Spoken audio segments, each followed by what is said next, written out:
Insulin was a great Canadian invention and is still used very often today. What is insulin, you may ask? Well, it starts when you take a bite of that juicy burger. It travels down the digestive system where it is broken down to its nutrients to be absorbed into the bloodstream, one being sugar or glucose. Once absorbed, glucose circulates, which causes your blood sugar levels to rise. This increase sends a signal to the pancreas to tell it to secrete a hormone called insulin into the circulation. Insulin is needed for sugar to be used by important tissues, and I don't mean like a tissue box that you blow your nose with, more like the ones that keep you alive, like the liver, muscles, and fat. Insulin is very needed to keep the blood's glucose level stable. This is then absorbed and turned into energy, which allows you to run, play hockey, or any other sport. Without insulin, you won't be able to do your daily life. As you probably know now, insulin is very needed to continue living on. People with diabetes, though, aren't able to secrete enough insulin or none at all to keep their level of glucose stable, which causes levels to be too high or too low. Luckily, in the 1920s, there was someone to save people with diabetes. For thousands of years, diabetes has been a horrible and devastating disease. Millions have suffered and died from it too. Those diagnosed mostly live for less than 1 year. Severe starvation diets, the only treatment, often killed the diabetic. Physicians knew that diabetes was caused by uncontrolled glucose levels in the body. It was thought that this hormone inside of the pancreas, which is now called insulin, was thought to be the key in controlling glucose levels. At the University of Toronto in 1920, there was a physician named Frederick Banting. He had a breakthrough idea to isolate and extract this hormone. It was then dismissed by the academic establishment, but Banting was not one to give up. He persisted in his quest. Banting discovered the hormone insulin in pancreatic extracts of dogs. On July 30th, 1921, they injected the hormone into a diabetic dog and found that it effectively lowered the dog's blood glucose levels to normal. The first ever human it was tried on was a 14-year-old named Leonard Thompson. He was a diabetic child with only days to live. He suffered a severe case of diabetes. With time running out, Banting's team worked day and night to refine and stabilize the insulin and save his life. 12 days later, the dying boy was given the purified insulin. He made a miraculous recovery with only a few days left. News spread so quickly around the whole world.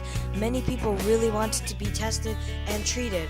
Those desperate diabetics lined up for treatment and too recovered. Banting was awarded the Nobel Prize for the discovery of insulin. 346 million people worldwide have diabetes. This number increases annually. There's no cure for diabetes, but luckily with Banting's treatment, you're now able to survive.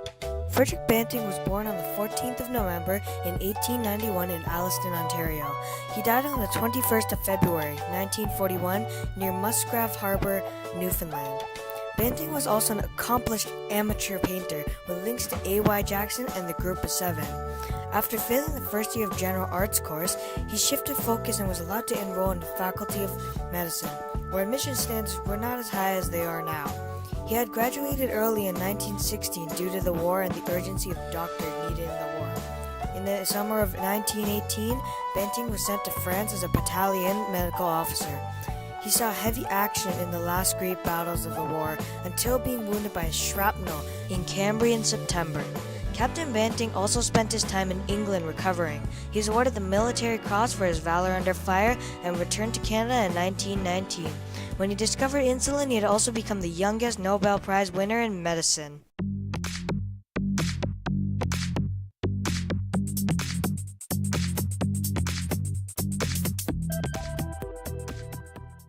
After cow, it was then made from pigs, but in the 1980s, it was once again changed due to it being too inhumane. Many pigs live their whole lives in these individual stalls with only room to lay down. The only time they would leave to get a bigger stall was when pregnant, and immediately after birth, put back into these confined spaces.